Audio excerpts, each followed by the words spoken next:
সে ইসলামপন্থীদের গালি দেয়। আহমদ শফির মতো এত বড় জগৎ বিখ্যাত মুহাদ্দিসকে গালি দেয়, কিন্তু বাংলার জমিনের তাওহীদ প্রিয় মুসলমান এদের কথায় কান দেয় না। বাংলার জমিনের লোকজন তাহাজ্জুদ পরে দোয়া করে, আল্লাহ ঘরে ঘরে আহমদ শফি দাও, ঘরে ঘরে আল্লামা সাইদি দাও, ঘরে ঘরে মুফতি আমিনী দাও, ঘরে ঘরে দেশপ্রেমিক আল্লাহওয়ালা নবীওয়ালা কোরআনওয়ালা লোক দাও। চিল্লায় বলেন ঠিক কিনা? এই মোল্লারা না থাকলে জানাজাটা দেওয়ারও তোর শেষকালে কেউ থাকবে না। চিল্লায় বলেন ঠিক কিনা? ইসলামের নাম দিয়েছে মোল্লাতন্ত্র। এই মোল্লা না থাকলে তোর কানে আজান দেওয়ার কেউ ছিল না। এই মোল্লারা না থাকলে তোর বাবা মার বিয়ে পড়িয়ে তোকে হালাল পন্থায় দুনিয়াতে আনার কেউ ছিল না। সে ইসলামপন্থীদের গালি দেয়। আহমদ শফির মতো এত বড় জগৎ বিখ্যাত মুহাদ্দিসকে গালি দেয়, কিন্তু বাংলার জমিনের তাওহীদ প্রিয় মুসলমান এদের কথায় কান দেয় না। বাংলার জমিনের লোকজন তাহাজ্জুদ পরে দোয়া করে, আল্লাহ ঘরে ঘরে আহমদ শফি দাও, ঘরে ঘরে আল্লামা সাইদি দাও, ঘরে ঘরে মুফতি আমিনী দাও, ঘরে ঘরে দেশপ্রেমিক আল্লাহওয়ালা নবীওয়ালা কোরআনওয়ালা লোক দাও। চিল্লায় বলেন ঠিক কিনা? কিন্তু এই ইসলামের কথাকে, এই শান্তির বাণীকে অনেকে সহ্য হয় না। আছে না নাই? এদেশে এরকম উল্লুক্কা পাঠা আছে না নাই? এরা ইসলামের প্রচার আর প্রসারকে নাম দিয়েছে মোল্লাতন্ত্র। কি নাম দিছে? ইসলামের বিজয় এদের ভাল লাগে না। ইসলামের গণজোয়ার অগ্রযাত্রা এদের ভাল লাগে না। আল্লাহ বলে মুতু বিগাইযিকুম, তোদের রাগ, তোদের ক্রোধ, তোদের আফসোস নিয়ে তোরা মর। ইসলামের তোরা কিচ্ছু করতে পারবি না। চিল্লায় বলেন ঠিক কিনা? জগৎ বিখ্যাত মুহাদ্দিস আহমদ শফিকে গালি দেয়, সংসদে বসে। আছে না নাই? ফাইন্না মাআল উসরি ইউসরা। আল্লাহ বলেছেন ফাইন্না মাআল উসরি ইউসরা, কষ্টের পরেই আছে সুখ। কষ্টের পরেই আছে সুখ। আমাদের জীবনে সুখ বেশি, কষ্ট কম। কয়দিন না খেয়েছিলাম, কয়দিন বিপদে পড়ছি, কয়দিন ডাকাইতে ধরছে, এক মাসের মধ্যে অসুস্থ থাকি কয়দিন আর সুস্থ থাকি কয়দিন, এটা হিসাব করে না। অসুস্থ যে ছিল খালি এটা খেয়াল রাখে। আছে না নাই? তার মানে ইন্না মাআল উসরি ইউসরা, দুঃখের পরে আছে সুখ, মোটিভেশন। প্রাণটা আবার উদ্বেলিত হয়ে ওঠে। তাই তো, আসলেই তো দুঃখের পরে সুখ। এজন্য কষ্ট যখন পাবেন, অসুস্থ যখন হবেন, ওইখানেও আনন্দ করবেন, কারণ সামনে আরাম আসতেছে। সুবহানাল্লাহ পড়ে। মুমিনের হারাবার কিছু নাই, দুঃখ পাওয়ার কিছু নাই। মুমিন অসুস্থ হলে অসুস্থতার মাধ্যমে তার রোগের মাধ্যমে তার গুনাহ ঝরে যায়, সে আল্লাহর কাছে প্রিয় হয়ে ওঠে। তা আমাদেরকে কেউ হারাইতে পারে? কথা বলেন, আমাদের কেউ ভয় দেখাইতে পারে? মোটিভেশনাল সূরা, সূরাতুল ইনশিরাহ আর সূরাতুদ দুহা, এখানে অনেক হিউজ মোটিভেশন আছে। যারা হতাশ, যাদের জীবন ভাল লাগে না, মরে যেতে মনে চায়, গার্লফ্রেন্ড গালি দিছে, আছে না নাই? আবার বয়ফ্রেন্ড গার্লফ্রেন্ডের গালি দিছে, এ ওড়না পেঁচায়া ফ্যানের মধ্যে ঝুলে আত্মহত্যা করে। কত বড় পাগল! তুই মরলি কেন? গালি দিছে তো কি হয়েছে? হ্যাঁ, বুঝতে চায় না, হতাশ হয়ে যায়। আর বয়স কম তো, ইচড়ে পাকা, অল্পতে কাবু হয়ে যায়। এই সূরাগুলো পড়ে না। এখানে আশার বাণী আছে। আজকে আমি জানি কথা শোনাবো আপনাদেরকে, শুরুতে আগে সংক্ষেপে বলে দিই। এই সূরার মূল কথা হচ্ছে, মানে সেন্ট্রাল থিম বা সাবজেক্ট ম্যাটার, সূরাতুদ দুহার কেন্দ্রীয় আলোচ্য বিষয় হচ্ছে নিরাশ হবেন না, হতাশ হবেন না, হাল ছাড়বেন না, ভরসা রাখবেন কার উপর? মুমিনরা নিরাশ হয়, হতাশ হয়, হাল ছাড়ে নাকি ভরসা রাখে? কার উপর ভরসা? কার উপর? না নৌকার উপর?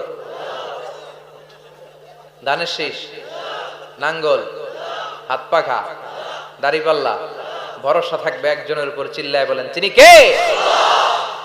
Never be sad, never lose hope. Every time you feel like you cannot go on, you feel so lost that you are so alone. Don't despair and never lose hope, 'cause Allah is always by your side.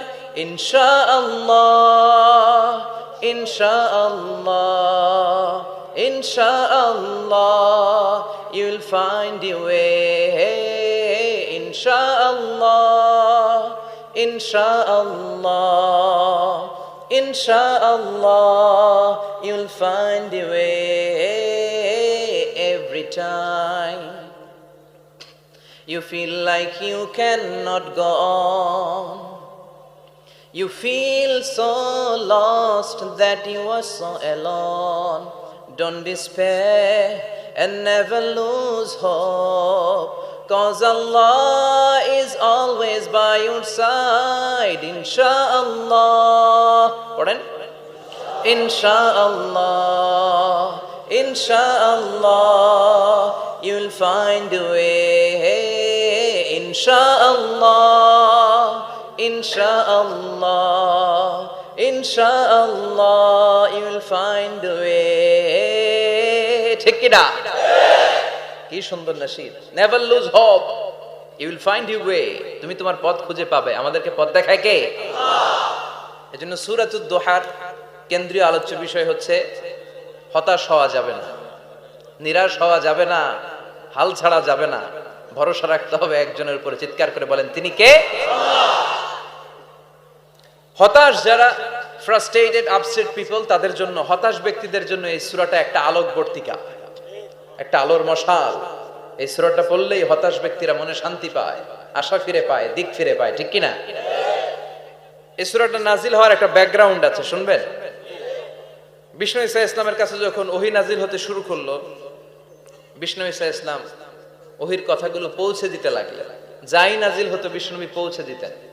বিশ্বনবী সাহাবাদের কাছে share করে দিতেন, যেটাই নাজিল হতো তিনি পৌঁছে দিতেন, যেটাই, কারণ আল্লাহর আদেশ, ইয়া আইয়ুহার রাসূল বাল্লিগ মা উনজিলা ইলাইক, ও নবী আপনার কাছে আমি ওহী থেকে যা নাজিল করি সব পৌঁছে দেন, একটাও গোপন করা যাবে। আল্লাহর কাছ থেকে বিশ্বনবী যে সমস্ত মেসেজ, ইনফরমেশন, তথ্য, রেভেলেশন ওহী পেয়েছে, একটাও কি বিশ্বনবী গোপন করেছে? সব প্রকাশ করে গিয়েছে, সব শেয়ার করে গিয়েছে। বিশ্বনবী শেয়ার করতে লাগলেন। সকালে যা নাজিল হয় শেয়ার করেন, দুপুরে নাজিল হয় শেয়ার করেন, রাতে নাজিল হয় শেয়ার করেন, শেয়ার করতে লাগলেন। কিন্তু কি অবাক করা কাণ্ড, হঠাৎ করে এই ওহী আসার ধারাবাহিকতা আল্লাহ বন্ধ করে দিলেন। ওহী আর আসে না, আকাশ থেকে নতুন তথ্য আর নামে না। ঘটনা কি? ওহী আসে না কেন? তথ্য আসে না কেন? জিব্রাইল আসে না কেন? কোন বর্ণনা এসেছে 15 দিন, কোন বর্ণনায় 1 মাস, 3 মাস, এমনকি 6 মাস পর্যন্ত বর্ণনা পাওয়া যায় যে বিশ্বনবীর কাছে 6 মাস ওহী আসে নাই। বিশ্বনবী তো অবাক, ঘটনা কি? ওহী নামে না কেন? আর ওহী না আসলে তো বিশ্বনবী শেয়ার করতে পারে না। এতদিন যা আসতো বলে বেড়াতো, এখন আসেও না, বলতেও পারে না। কাফির মুশরিকরা বিশ্বনবীর গালি দিতে শুরু করলো, মুহাম্মদের রব মুহাম্মদরে ভুইলা গেছে, মুহাম্মদের আল্লাহ মুহাম্মদরে ছেড়ে দিয়েছে। বিশ্বনবীর চাচি আবু লাহাবের স্ত্রী উম্মে জামিল বলতে শুরু করলো, কি মুহাম্মদ, তোমার শয়তানটা তোমার কাছে আসে না? না, শয়তান দ্বারা তিনি জিব্রাইলকে বুঝিয়েছেন যে তোমার জিব্রাইল তোমার কাছে আসে না। এভাবে সবাই গালমন্দ করতে শুরু করলো যে মুহাম্মদের আল্লাহ মুহাম্মদকে ভুলে গিয়েছে। বিষ্ণু ঈসা ইসলাম নিজেও হতাশ হয়ে গেলেন। কি রে, ওহী আসে না কেন? আমার কোনো ভুল হচ্ছে না তো? আমার কোনো অপরাধ হয়ে গেল না তো? আল্লাহ কি আমার উপর অসন্তুষ্ট হয়েছেন? আল্লাহ কি আসলেই আমারে ভুলে গেছেন? আল্লাহ কি আমাকে ত্যাগ করেছেন? তিনি কি আমার উপর রেগে আছেন? আমরাও মাঝে মাঝে এরকম হতাশ হয়ে পড়ি। এরকম হতাশ লোক আছে না নাই? কিরে, আমার দোয়া কবুল হয় না কেন? আল্লাহ আমার ডাকে সাড়া দেয় না কেন?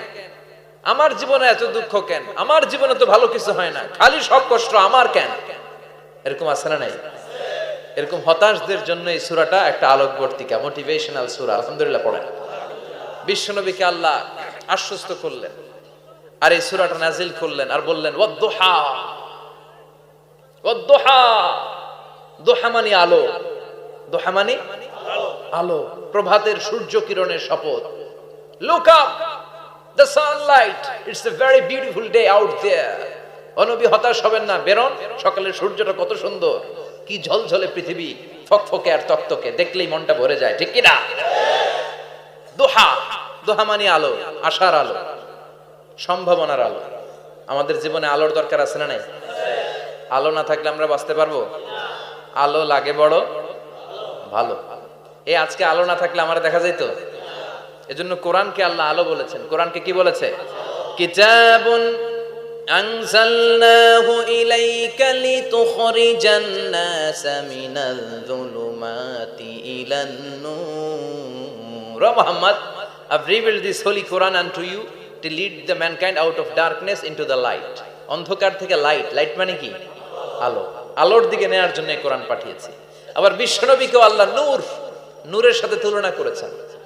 আবার বিশ্বনবী আল্লাহর কাছে নূর চাইতেন, বলতেন আল্লাহ আমার ডানে আলো দাও, আমার বায়ে আলো দাও, আমার সামনে আলো দাও, পিছনে আলো দাও, উপরে আলো দাও, নিচে আলো দাও, আমার দেহে আলো দাও, আমার মাংসপেশির ভিতরে আলো দাও, আমার হাড্ডির ভিতরে আলো দাও, আমার জন্য তুমি আলো দাও। পড়েন আমিন। এজন্য আলো ছাড়া বেঁচে থাকা অসম্ভব। আল্লাহ তাআলা আলোর নামে সূরা দিলেন, সূরাতুদ দুহা, প্রভাতের আলো, প্রভাতের সূর্য কিরণের শপথ, আলোর শপথ। সুবহানাল্লাহ পড়েন।